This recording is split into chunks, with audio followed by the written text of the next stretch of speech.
TGT English तक YouTube channel के platform पे जो है वीडियो अपलोड हो रही है जॉन मिल्टन की। और ये जॉन मिल्टन की जो बायोग्राफी है उसका एमसीक्यू, क्योंकि एग्ज़ाम में आपको रूबरू होना पड़ेगा एमसीक्यू से। तो कौन से टाइप के क्वेश्चंस बन सकते हैं बायोग्राफी से, कुछ उसके क्वेश्चंस आपको देखने को मिलेंगे। और साथ ही साथ जितने भी प्ले हैं, जितने भी मतलब वर्क किए गए हैं जॉन मिल्टन के द्वारा, इसकी भी कंटिन्यू वीडियो आपको चैनल पे मिल रही होगी। आगे भी इस प्रकार की वीडियो मिलती रहेगी ताकि आपका रिवीजन जो है होता रहे। तो रिवीजन पॉइंट ऑफ व्यू से भी देख सकते हैं। अगर स्टार्टिंग कर रहे हैं अभी पढ़ने के लिए तो फिर आपके लिए भी ये वीडियो ईजी होगी समझने के लिए, क्योंकि ये ज़रूरी होता है कौन से एग्ज़ाम में क्वेश्चंस कैसे बन सकते हैं। तो वो आपके लिए हेल्पफुल होगा इस प्रकार की वीडियो देखने से। चैनल पे पहली बार विजिट किया तो लाइक शेयर और सब्सक्राइब करें। तो चलिए शुरू करते हैं जॉन मिल्टन के एमसीक्यू को। तो यहाँ पे पहला क्वेश्चन पूछा गया है कि John Milton, when was John Milton born. तो जॉन मिल्टन का जन्म कब हुआ था। तो आपको याद होगा कि इनके जन्म को काफ़ी बार बताया गया 9 दिसंबर 608 को, यानी कि 9 दिसंबर 1608 को ब्रिटिश सिटी लंदन में हुआ था। मिल्टन साहब का जन्म हुआ था। नेक्स्ट करा कि what is John Milton most famous for, यानी कि जॉन मिल्टन जो है किस लिए सबसे अधिक जो है वो प्रसिद्धि प्राप्त किए थे। तो पैराडाइज लास्ट की वजह से जो उनको काफ़ी प्रसिद्धि मिली थी, ये आपको पता होगा। बस कमेंट में आप पिन करिए कि पैराडाइज लास्ट जो पब्लिश कब होती है। राइट ऑप्शन यहाँ पे हो जाएगा बी। मिल्टन का ये महाकाव्य कविता पैराडाइज लास्ट है, जो कि उनकी प्रसिद्धि ये रचना है, काफ़ी इससे इनको प्रसिद्धि मिली थी। वहीं अगला कह रहा है कि where did John Milton receive his early education. John Milton ने अपनी प्रारंभिक शिक्षा जो है वो कहाँ पे प्राप्त की थी।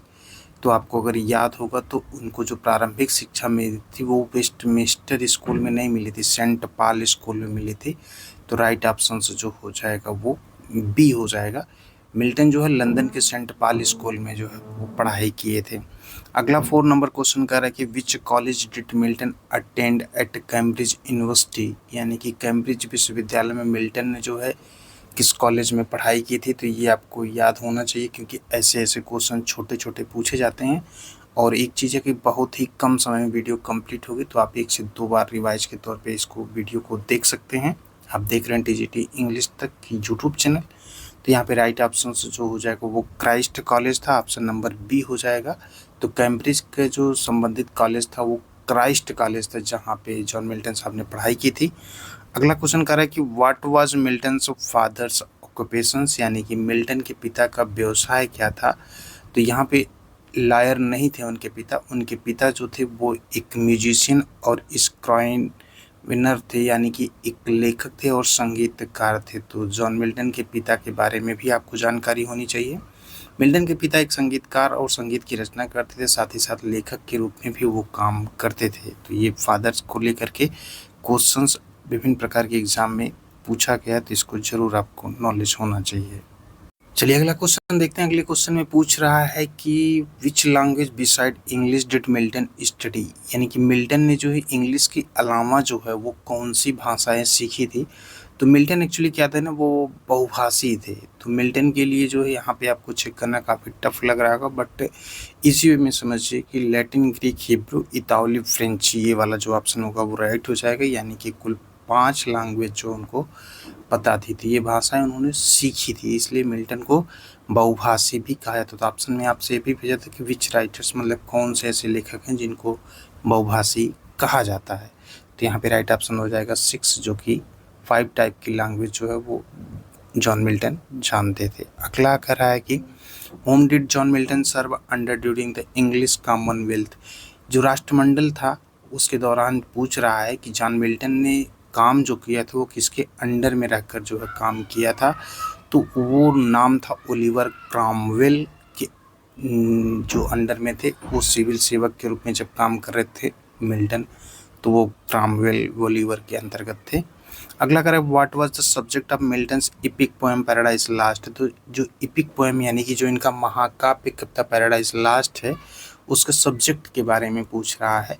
तो उसका सब्जेक्ट जो था the fall of man and temptations by Satan, यानी कि मनुष्य का पतन और शैतान का जो प्रलोभन था उसी को लेकर के आप कहानी सुने होंगे। आदम और हव्वा के पतन का जो वो डिस्क्राइब किया जाता है किसमें, पैराडाइज लास्ट में। तो इसका जो है आपको बताना है कमेंट में ईयर पब्लिश कब हुई थी। नेक्स्ट क्वेश्चन है कि what happen to Milton's eyesight, यानी कि मिल्टन की जो आई साइट थी क्या हुआ था।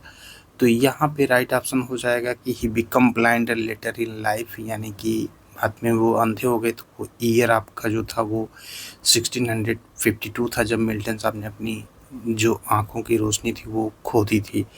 तो ये भी काफ़ी इंपॉर्टेंट क्वेश्चन है, इसको भी याद रखना है आपको ईयर। अगला कह रहा है कि how did Milton continue writing after losing his site, यानी कि जब उनकी आंखों की साइट रोशनी चली गई थी तो मिल्टन ने कैसे लिखना जारी किया था। तो ये राइट ऑप्शन हो जाएगा ही डिक्टेटेड टू असिस्टेंट, यानी कि सहायकों से वो लिखवाया करते थे। तो मिल्टन अपने कार्य के लिए जो है सहायक का प्रयोग करते थे। वैसे भी कॉमन सेंस है कि आप वहाँ पे लगा सकते हैं कि वो कैसे वर्क करते थे।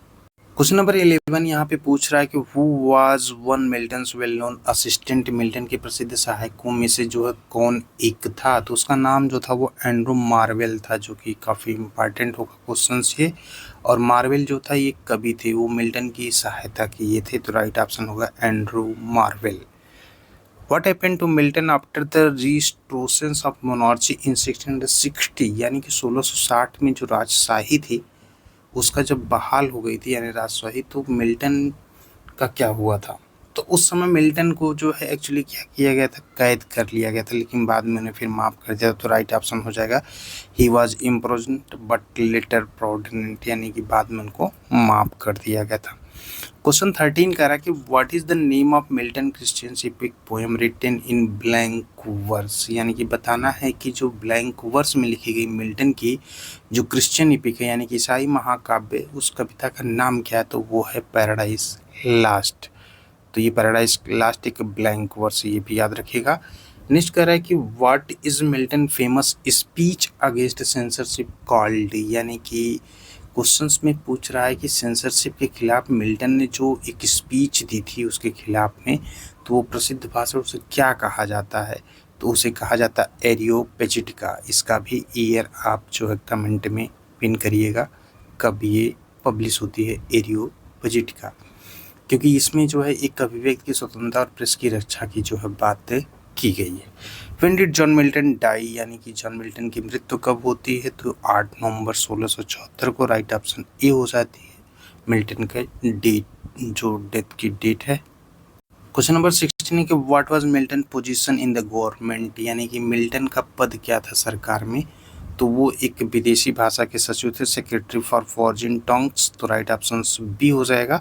John Milton is often regarded as second only to whom, यानी कि जॉन मिल्टन को अक्सर दूसरे स्थान पर माना जाता है किसके बाद। तो वो विलियम शेक्सपियर के बाद जो है जॉन मिल्टन को माना जाता है सबसे महान के तौर पे। क्वेश्चन नंबर 18 कह रहा है कि what literary form did Milton specialise in, यानी कि मिल्टन को किस साहित्यिक विधा जो होती थी उसमें विशेषज्ञ के तौर पे जो है माना जाता है। तो वो एपिक के तौर पे जो है माना जाता है। तो राइट ऑप्शन हो जाएगा एपिक। अगला है 19 नंबर कर रहा है कि which of these is another important poem by Milton, इनमें से मिल्टन की एक और महत्वपूर्ण कविता कौन सी है। तो वो है पैराडाइज रिगिन। ऑप्शन नंबर ए जो है राइट हो जाएगा, क्योंकि पैराडाइज लास्ट का ये दूसरा भाग जब लिखा गया था पैराडाइज रिगिन के नाम से। और 20 नंबर क्वेश्चन पूछ रहा है कि what subject Milton originally intend to pursue before becoming a poet, कवि बनने से पहले मिल्टन मूल रूप से जो है किस विषय का जो है अध्ययन करना चाहते थे। तो यहाँ पृष्ठभूत यानी कि जो पुरोहित होते थे, मिनिस्ट्री का थे जो आप मंत्रालय, इसके लिए जो है वो अध्ययन करना चाहते थे। तो साहित्य से जो है वो एक प्रकार से कहा जाए तो पुजारी बनने की योजना जो है उन्होंने बनाई थी। तो राइट ऑप्शन हो जाएगा बी। तो 10 मिनट से कम की ये वीडियो, और आप कमेंट में पिन करिएगा कि आपको इसमें से कितने सारे क्वेश्चंस आ रहे थे और कौन से क्वेश्चंस आपको जो है नहीं आ रहे थे। तो कमेंट में इसको ज़रूर पिन करिएगा। बाकी इस प्रकार से आपको जो है क्वेश्चंस मिलते रहेंगे, तो आपका रिवाइज जो बहुत ईजी तौर पे होता रहेगा। तो आप देख रहे थे DGT इंग्लिश। तक मिलते हैं एक नई वीडियो के साथ।